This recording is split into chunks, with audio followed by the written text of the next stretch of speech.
Well, good afternoon. Thank you very much for joining the Huddle this weekend. We really appreciate everyone who's getting involved. We're enjoying it. The process is continuing. The followers are going up. And thank you for all the positive feedback we've been having on it so far. I'm Philip Marsh, the host as always. And we're into the crunch time of the season now. The AFC and NFC Championship games are upon us. 4 teams left.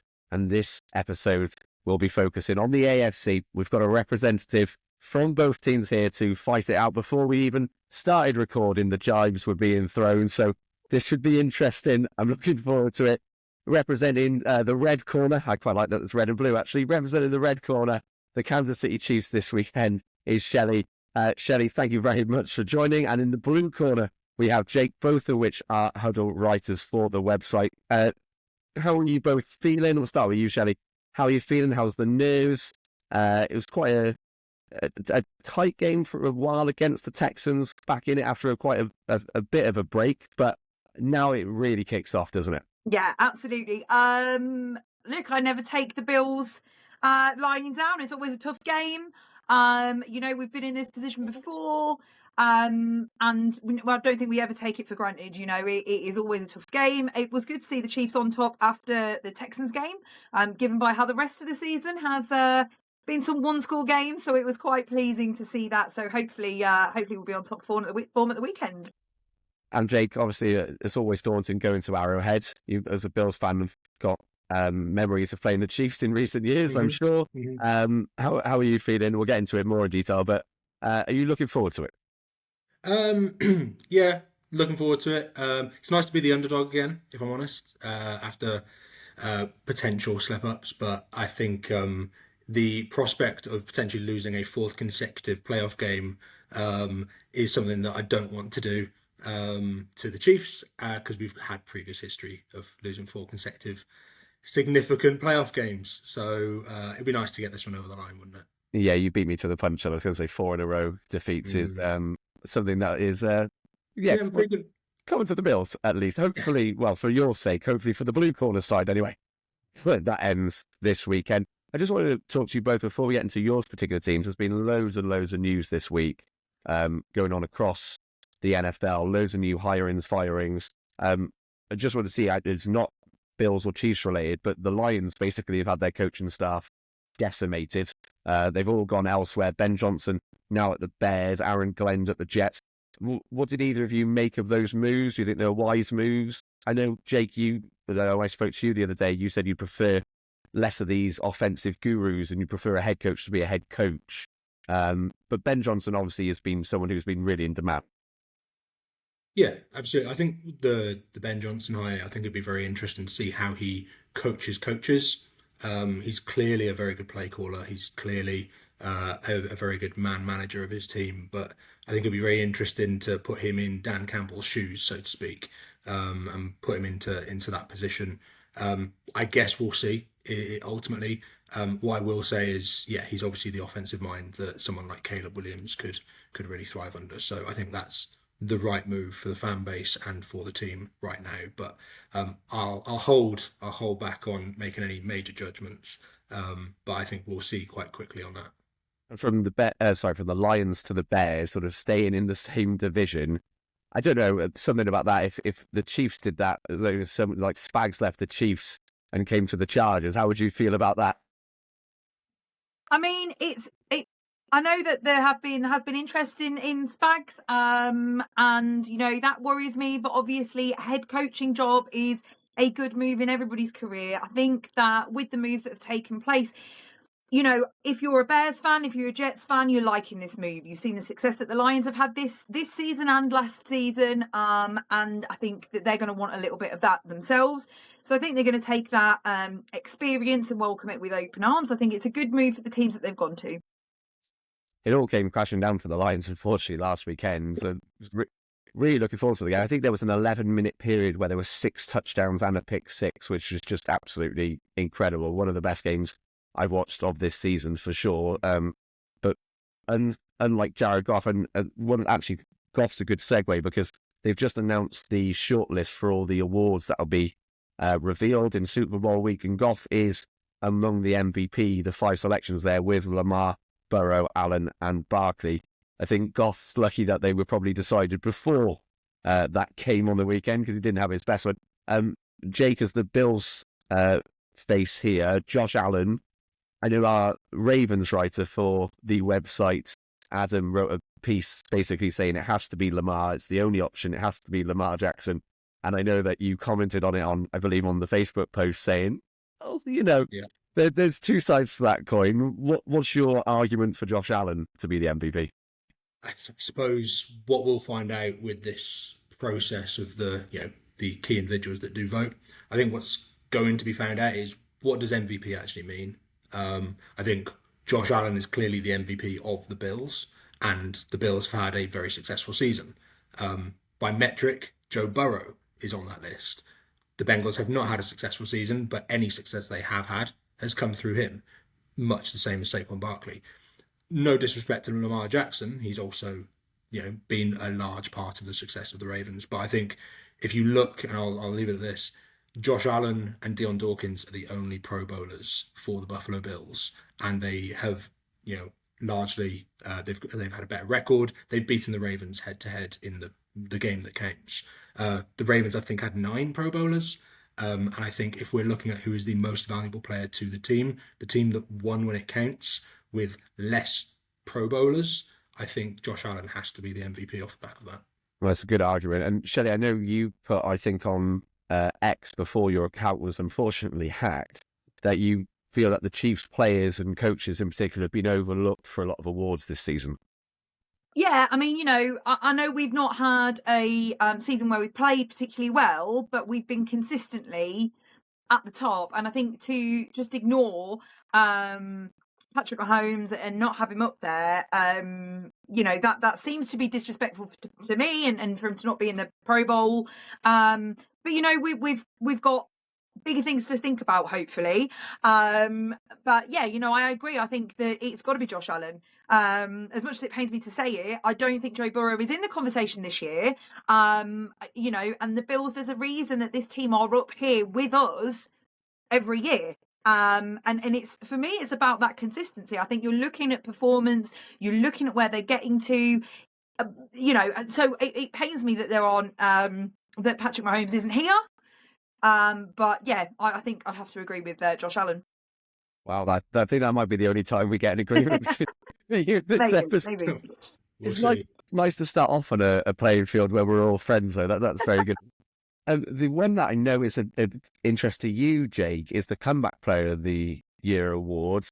As a Chargers fan, I'm really pleased to see J.K. Dobbins in that, because there were points during his season where you weren't sure he'd ever play again, and had not a Saquon Barkley level season, but a very, very good season nonetheless for us. But Damar Hamlin's in it this year. You thought he should have been in it last year, is that correct?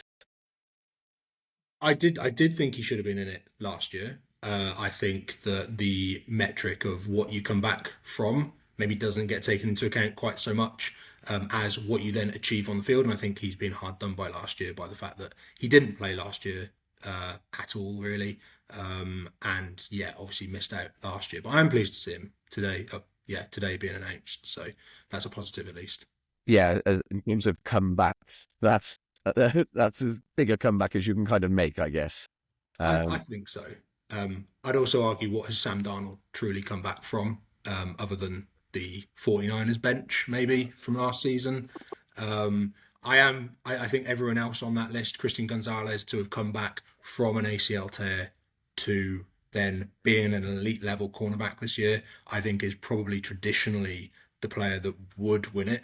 And I think, again, J.K. Dobbins, if you are measuring the level of injury to then come back, I think that's a worthy winner as well. But personally for me, at what point, until you give it to Damar Hamlin, if he continues to play regular football, at what point do we disregard the fact that he died on the field and is now playing football again? So I think that, for me, he'd be a worthy winner this year, and I'd be willing to let go of last year. Yeah, as you say, that's as big a comeback as you make. And there's not much, actually I say not much, I believe there's only one Chiefs nomination through any of the awards this year, but that is for Andy Reid as head coach of the year, the best record in the NFL. I mean, obviously you can ignore that last game against the Broncos because no one started, who you'd recognise. Yeah. With the no disrespect to the second team, but obviously the starters were rested in that game. Andy Reid just continues to do a great job, doesn't he? Year after year after year, whether it's a Super Bowl win or not. Where would you put him in terms of the NFL great coaches? He's right up there now. Oh, 100%. And the thing is with Andy Reid as well, like, he's built such a family at KC, and the players love him and they respect him, but the freedom that he lets them have to design their own plays and make their suggestions, and I think it's really inspirational. And his style of coaching is the basis for any good relationship. If you're trying to get something out of a team, whatever sport it might be in, whatever context it might be in, you need to look to Andy Reid, and you need to look at what he's done. You need to look at the records that he's got. But, even when they are met with controversy and criticism, he just seems to rise above it. There's no kind of, taking the bait and retaliating or whatever. It's just like, we're doing what we're doing. And we'll see you at the Super Bowl in the last couple of years. So, I think he's inspirational. I'm not sure what the weather report is for this Sunday, but I'd love to see his frozen mustache. Wasn't it amazing? That was one of the highlights of last season's playoffs for me.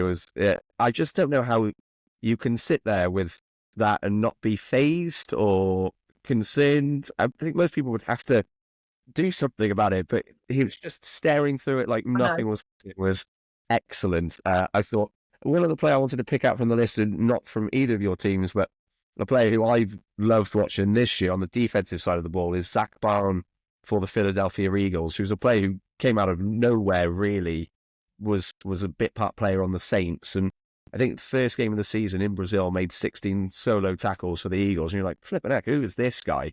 Not a comeback player of the year because there was no injuries, but an exceptional season that he's had. And that full Eagles defense will be a challenge should they win the NFC game and get through for either your teams.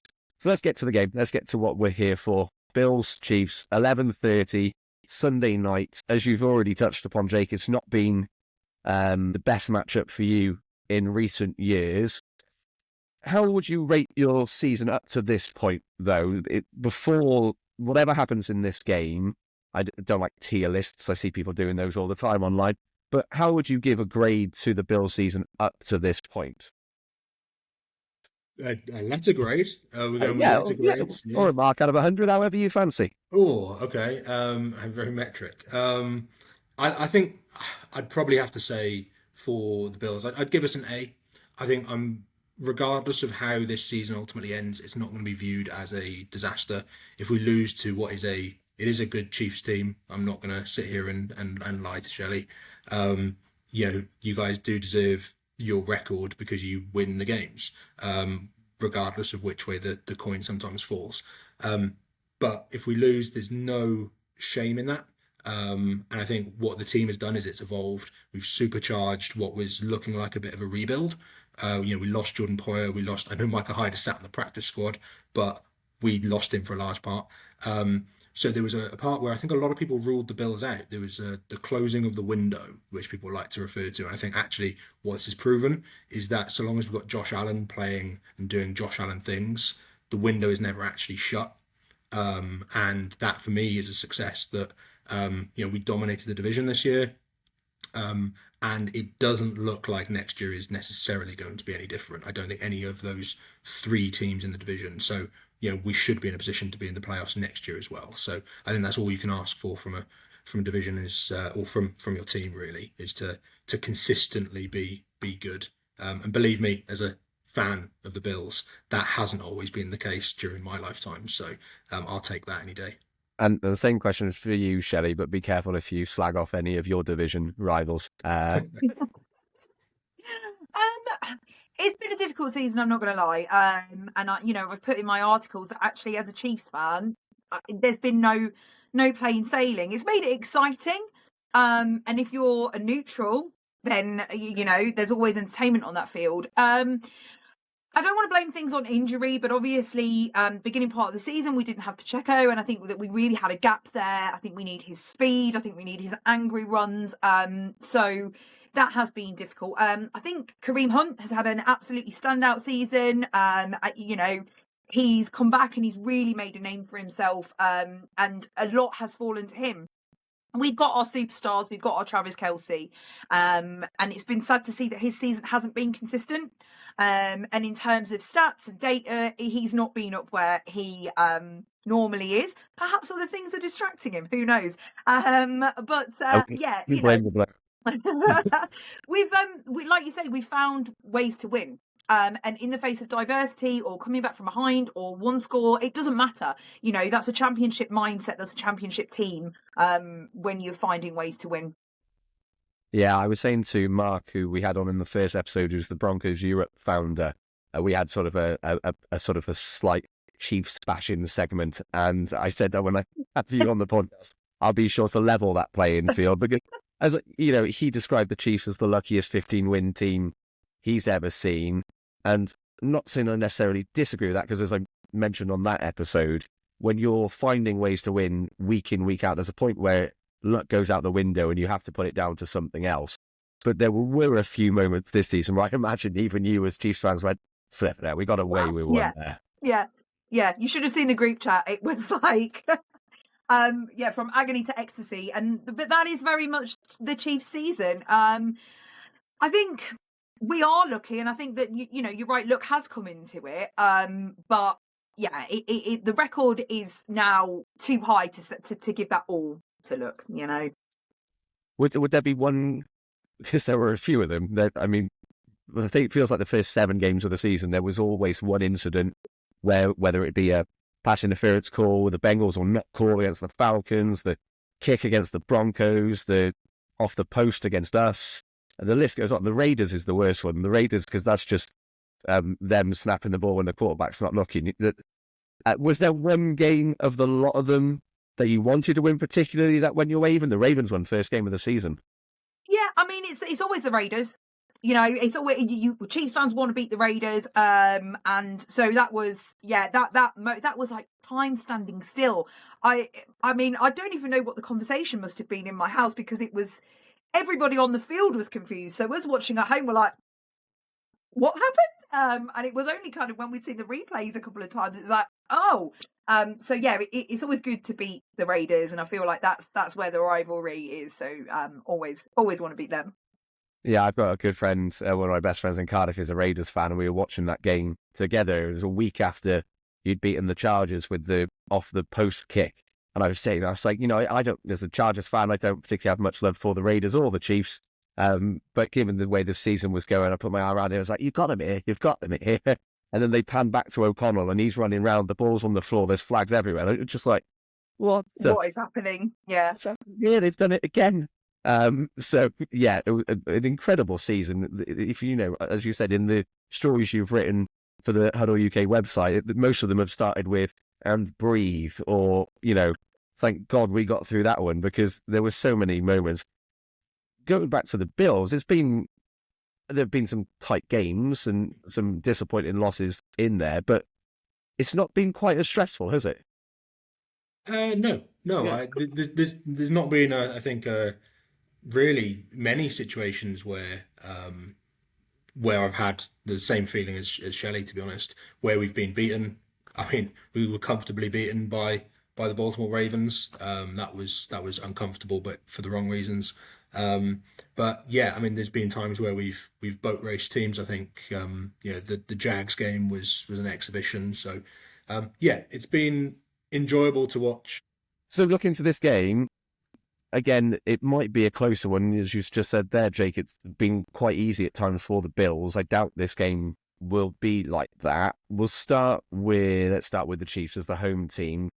Where do you think your advantages lie in this game on the field? Obviously, home field advantage is massive, but looking at the players on the field, where do you think you give the edge to the Chiefs over the Bills? So I think, and actually, to be fair, all respect to Josh Allen, and coming to Arrowhead, it must be one of those psychological things, and to know that you've lost, I think it must be really tough. However, I think that we've got that Mahomes magic, and I think Arrowhead, he pulls it out, and I think this week, hopefully, he goes absolutely scorched earth. And I think that they've got that drive. I think as much as you're thinking about the losing record, we're thinking about the winning record. And, you know, I think the fans at Arrowhead, it's the loudest stadium in the league. Unfortunately, I've not been there. I've been to Lambeau, and that was very loud. So I think we've got the fans. I think we've got Patrick Mahomes. You know, we've got Kareem Hunt. We've got Pacheco back. So I just think that these players are comfortable at home. Yeah, hopefully. I'm going to do a massive Via sidetrack here because you mentioned Lambeau Field. I'm right in saying your husband's a Packers fan, isn't he? He is. When you mentioned the Brazil game, he went to the Brazil game. Oh, wow. So he's seen the Packers 3 times, including at Lambeau, and never seen them win. Wow. It's a long way to go, that is, Brazil, to see them lose. Oh, yeah. Wow. What game did you see when you went there? So we saw the Vikings Packers game last season, and very sadly that was a loss, obviously. But it was brilliant. Like, if anybody ever gets the chance to go to Lambeau, you have to go. It's a phenomenal experience. I've seen the Chiefs in Germany, and obviously we won. So against the Dolphins? Yes. Against Tyreek Hill. Yes. Of course. Yes, that's what I should have said. Yes, not Miami, against Tyreek Hill. Anyway, I'm going to steer the ship back on course to this weekend's game. Jake, same sort of question I asked Shelley. Where do you think you guys, you know, if you're put a bias hat on, where do you think the Bills have the edge on Sunday night? So, yeah, it's really difficult because I do think going to Arrowhead is such a difference maker. You guys haven't lost there all season.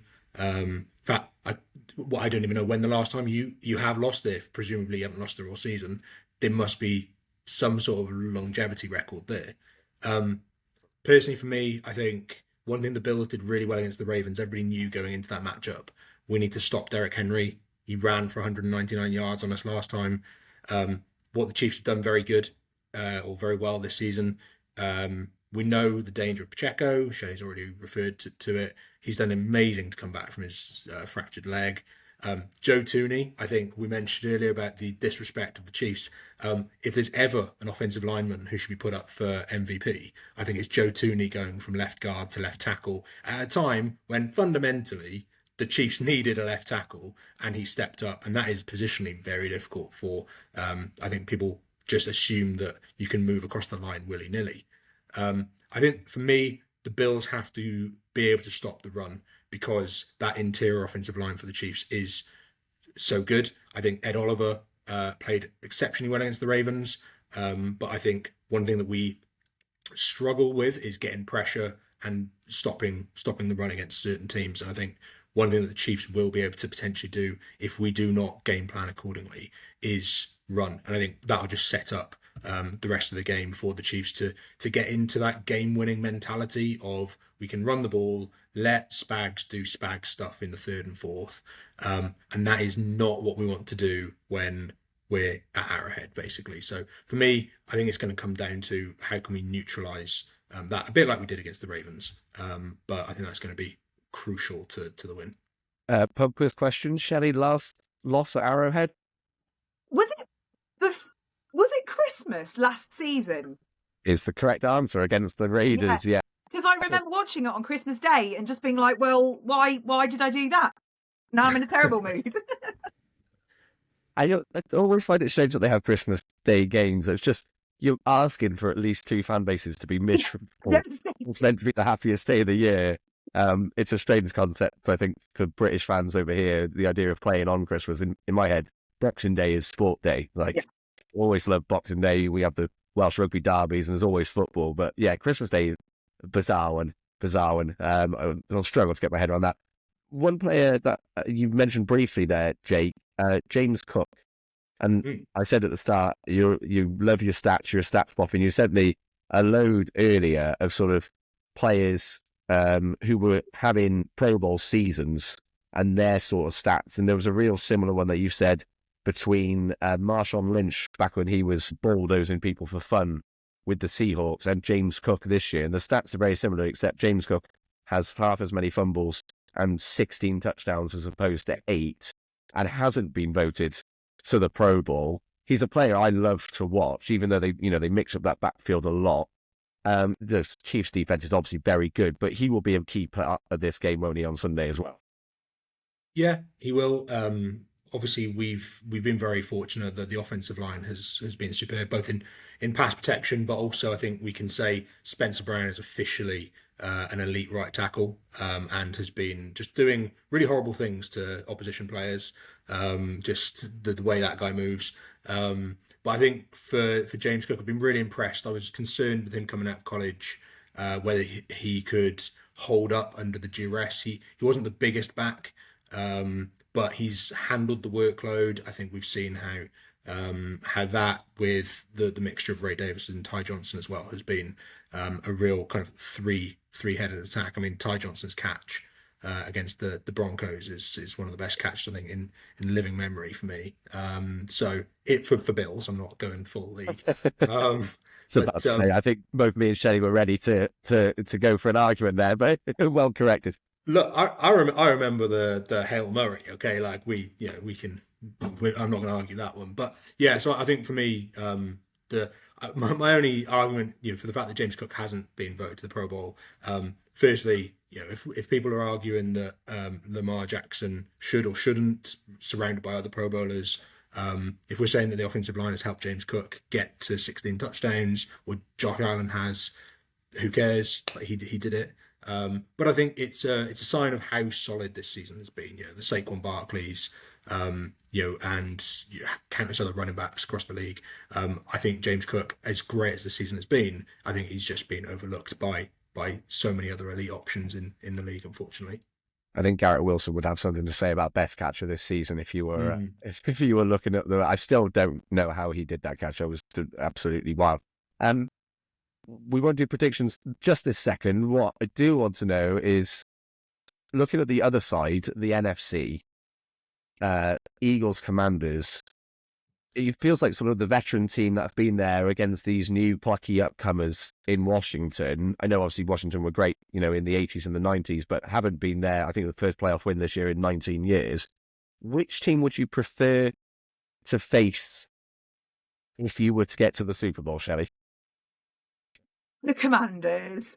We've been there before with the Eagles, and obviously we got victory over them. But I don't think I can do it again against Jalen Hurts. Yes. But I think, and I don't want to make it sound disrespectful. I don't want to say it's going to be an easier game. But I think that is what my heart would say to take on the Commanders. And Jake, I guess you would say the same? In all honesty, I think there's arguments for and against both teams. I think if we're going into the Super Bowl facing a Commanders team with nothing to lose, you're going against a coach who has been there previously. I appreciate Nick Sirianni has as well, but I think Dan Quinn has learned an awful lot from his Super Bowl trip. You'd hope so. You'd hope so, indeed. I think at that point there is a danger element. I think that the Bills could comfortably go in knowing that we know what we know about Jalen Hurts. We know not to allow it to get to 4th and 1. I think that the danger is the offensive line and Saquon Barkley. Having said that, I don't think there'd ever be a point in a Super Bowl where you could rule Jaden Daniels out. If they're there, that they'd have nothing to lose. So, yeah, personally, I think I'd rather go into it knowing exactly what we need to do to beat the Philadelphia Eagles than whatever the hell the Commanders dial up. They've been great to watch, haven't they, Washington? I know that they're not your team, but they've been one of the teams that I've loved watching. Jaden Daniels is special, isn't he? Absolutely. I think it's the Dan Snyder tax of, he's gone now. The Wicked Witch is dead. And I think ultimately the Commanders fans, they deserve this. They went through the Bruce Allen era. They went through the Dan Snyder era. They put up with FedEx Field as well, being a bit rough, still is. And I think they knew that the Josh Harris experience would be longer term. But actually, credit to Dan Quinn. The turnaround job that they've done there culturally as well as on the field is just unbelievable. Yeah, Andy Lockout from the 1 Point Safety Show, Washington fan on we had last week, had some less than complimentary words to say about Snyder and the previous owners, but was very, very optimistic about the future. He didn't think they'd beat the Lions, but they would add, as you say, that wild card element. The Eagles pretty, we know, everyone knows what they're going to do, is as special as the likes of Barkley is, and AJ Brown when he's not reading books on the sideline, which is another one of my favourite moments of this playoffs. Is just such a bizarre. I'm not sure if either of you saw on social media, with the sales of that book went up something like 500 million%. Did I see something like one of the flag bearers or something had got the copy of the book as well and was bringing it out onto, like, holding it up while the flags were coming out? Like, amazing. It was the Philadelphia Library, I think, as well, tweeted like that they were working on getting it into an audio for fans to listen to. Read by AJ Brown, I presume. Yeah, I don't think they were getting him to read it. That would be amazing if they did. That would be something special. Go on then, predictions then. While we are still talking about the game, we're going to make you both put your money where your mouth is for your teams, or if you might not think your teams will win it. I would understand if you said not, but I would imagine you're both going to back your own horse. Jake, we'll start with you this time. Yeah, I think we do manage to win this one. I do think it will be close. I can't imagine a scenario where the Chiefs actually ever get blown out at home at the moment. So we've got to be pragmatic. Yeah, I do think that this Bills team has more confidence than prior years. I think they've grown a lot over the course of the season, and I think we're seeing a different Josh Allen than we have years prior. And I just think that will be enough. I think there'll be enough confidence, and also the way in which they've gone about it, where there's no single weapon. The Stephon Diggs era is done.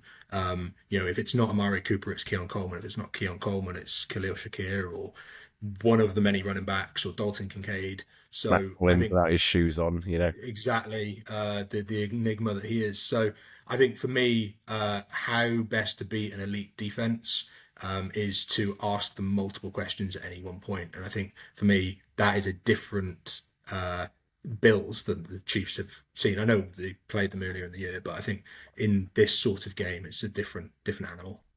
And your rebuttal, Shelley? So I think it will be a close game again. I think it will be disgustingly close. I think it will come down to a field goal. I think that the Chiefs will have it. I think our problem is we don't put up big scores like the Bills. And so we've got to stop them running away with it, because I think if they take it, to even a touchdown, 2 touchdowns ahead, I think the Bills are likely to run away with it because they put up scores like we just can't.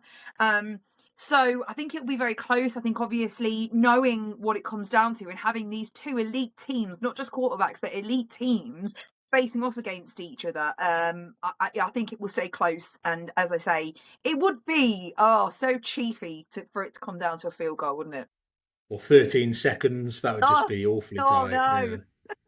Yeah. That came from a real place. Yeah, it did. That was I didn't. I felt that. Yeah, still not over it. So did that stat? Forgive my lack of knowledge here, but did that stat run true for the whole season, that the Chiefs were one of only 4 teams to not score over 30 points in a game? They did get to the end of the season, didn't it? It was the Chiefs, the Giants. Who were the other two? Raiders, maybe. Yeah. But and the Patriots, I think. They were sort of all 2-15 sort of teams, and the Chiefs were the only other one to not score over 30 points, which is one of the craziest stats that I've seen. A little bit of jealousy as well, because when I'm watching these teams and they're running away with it and they're putting up these scores and stuff, I'm like, why can't I have this? Why can't this be, I know the wins are what counts, and then Patrick Mahomes himself says it doesn't matter which game, it's not what you've done in the season, it's the next game that counts, and completely get that. But what I wouldn't love for like a 30+ point game. I'd love it. I mean, I hope you both score 30+ points, and we have an absolute ding-dong game. I think it's got the potential for it, but it's more if the defenses are on top, and if it's a cold game, it's windy there, it'll be harder to stack up the points. We obviously recording this ahead of the game. We won't have a winner, but I wanted to have a winner of the podcast, and it's going to be the simplest quiz either of the two of you will ever do. We're going to go back and forth, and I'm just going to give you a player from each of your teams, one by one, and I just want you to tell me very simply what number they wear for your team, starting with very easy and running through to slightly more niche on the roster, but nothing crazy. So really easily, Shelley, for the first point, Patrick Mahomes. 15. 15. There we are. 1 point on the board there. And Jake, to keep it with the quarterbacks, nice and easy. Josh Allen.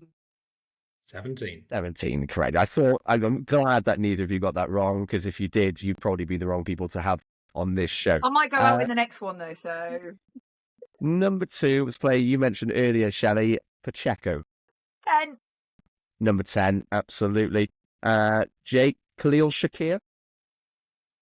Also 10. Also 10. I'm not enjoying how quick Shelley is here. I'm sorry.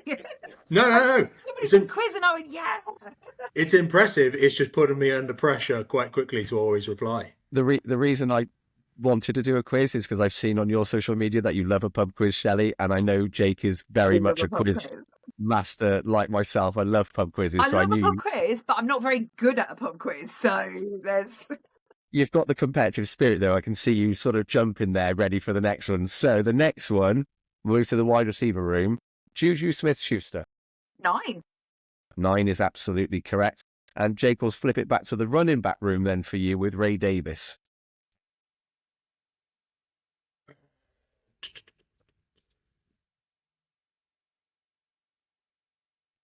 23? Oh, 22. Oh. No, it's advantage Shelley. Yeah.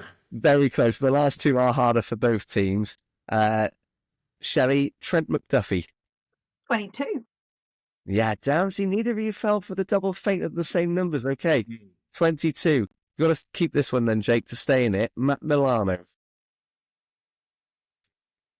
Matt Milano. What? Yeah, it's annoying that we've not seen him basically all season. This is really 58. Is absolutely correct. Yes. Okay, so, well, I'll stick with you. Oh, I don't know, actually. Well, the best way to do it, we all go with Shelley and the Chiefs. The number, please, of the punter, Matt Ariza. Oh. Told you we'd get Nisha on positions. Yeah. Ex-Bill. Oh. Ex-Bill. No pressure, but if you get this right, you win. Oh my God, I don't know. It's between 0 and 99, if that helps. Well, I can eliminate a few numbers. I've got no idea. I know it's not, but I'm going to say 7. You're going to say 7? No, if you'd have been correct. It's okay. 14. Okay. 14 for Matt Ariza. So I'm going to have to find a really quick tiebreaker. If you get it right, though, Jake, we're going to stay on defense and go Kyer Elam. 5. Is absolutely correct. Yes, very good. Okay, fine. Sudden death. We're going to get the rosters back up then. I'll allow. Would you like offense or defense, Shelley? Oh no. Let's go offense. Special teams. Okay, I almost put the long snappers in, but I thought that might be too far. Okay, we'll stick on offense, but we're going to keep it niche because this is the tiebreaker. Let's go. Someone I loved watching, one of my favorite players in preseason, Carson Steele. Oh, and I love him as well. Is he 42? He is 42. Very, very good. Stays in the game. He owns a crocodile, doesn't he? Yeah. Alligator. There's something very strange. They all show the picture of him holding it up, and it's pet. Well, why would you not? Why not? Yeah, I mean, everyone, all my friends in Cardiff, we've all got alligators. Jake, would you prefer offense or defense? Let's go offense. We're going to go offense as well. Let's go for a player you named earlier as well. I think it's harder to remember the offensive lineman numbers because they're often quite similar. So let's go with Dion Dawkins. Dion Dawkins. We are going to say 74. It's one away again. It is 73 for Dion Dawkins. 74 is Ryan Van der Mark. Am I saying that right? Unfortunately. So the winner, not of the game, of course, but of the winner of the podcast episode, at least, is the Kansas City Chiefs. Unfortunately, maybe a good omen for you, Shelley, for the weekend. Another tight Chiefs win. Another- Another tight Chiefs win. That's what the world needs. 1 point. The Chiefs Yeah. 1 point in overtime. Crazy. What are the chances of that? As long as the Bills know what to do with the coin toss, if it gets to overtime, that is the important one, because that was the other one this year, wasn't it? The Bucks leveling it up with seconds to go at Arrowhead. I think everyone who wasn't a Chiefs fan was screaming, "Go for two! Go for two!" Yeah. The moment they went for one, I think we all just went, "Oh, know what's going to happen here." Then, good. And to round off the episode, in partnership with FantasyGameday.app, who sponsor Huddle very kindly, the three of us are going to select a captain pick. If you go onto the app, they have what they call the Championship Stars game. You can either play the £5 game or the £20 game. And if you sign up using HuddleUK, the code, you get £7.50, all for free, completely for free, that you can cash out as well once you set your first lineup. There's loads of good players. You can't set a quarterback as your captain. I've sent both of you a list of the potential or the best options. They range from very expensive picks with Saquon Barkley. I think Zach Ertz was the last one I picked. Saquon Barkley at $8,200 is £1,400 more expensive than anyone else. But I think, Jake, if I'm not mistaken, that would be your selection. Yep, you're absolutely right. So my experience with this is you're looking for roughly 2.5 to 3 times the price as a value. So Saquon has averaged 26 fantasy points so far. You're looking for 25 from him to match his $8,200. So I think for me, he's the pick. I think the Commanders, their yards per rush allowed is pretty high. And I think Saquon's going to feast again. And I think that's what the Eagles are going to want to do. So he would be my reliable pick for this weekend. Yeah, nothing wrong with playing it sensible. Shelley, would you follow in suit, or were you more tempted to pivot away from Saquon? So I pivoted away from Saquon, and I kept it at home, and I picked Kareem Hunt. I think he will cook. I think we'll lean on him. I think when Kelsey is being marked, I think Mahomes is going to go to Kareem Hunt, and he's got a lot to prove, and he's going to want to get that ring. Since he's come back to Kansas City. So I think he's a pretty good bet. Yeah, and my pick was also a Chiefs player, unfortunately. I would have gone with, I will be going, in fact, with Travis Kelsey, I think, as my pick there, just for the reliance we saw it against the Houston Texans. In these big games, Mahomes has his man, doesn't he? Whether he's had a bit of an up and down season or not, he's the guy who Mahomes wants to be looking for, number 87, and it's in these games that he does turn up, as Chargers fans know all too well, frustratingly, as the Bills fans with a nod of the head there, and of course Chiefs fans see it all the time. Well, thank you very much for joining us, both Jake and Shelley, today. Good luck to your teams on the weekend. One of you obviously will be enjoying a Super Bowl appearance in a few weeks, a three-peat, potentially, or ending this potential 4-game losing streak against the Chiefs. One of you will be very happy, I am sure. We've also got an NFC Championship episode of the HuddleUK podcast this weekend, so go listen to that, where we've got our writers on from the Commanders and the Eagles. That's going to be an exciting one. As always, there's loads of online content from the likes of Jake, from the likes of Shelley, over at HuddleUK.com. We're up to 32 fantastic writers, if the three of us say so ourselves. It's brilliant there. Go have a look. Go follow us on all the social medias at Join the Huddle UK. Enjoy the weekend. Good luck to whoever your teams may be. Thank you for listening, and we will catch you next week.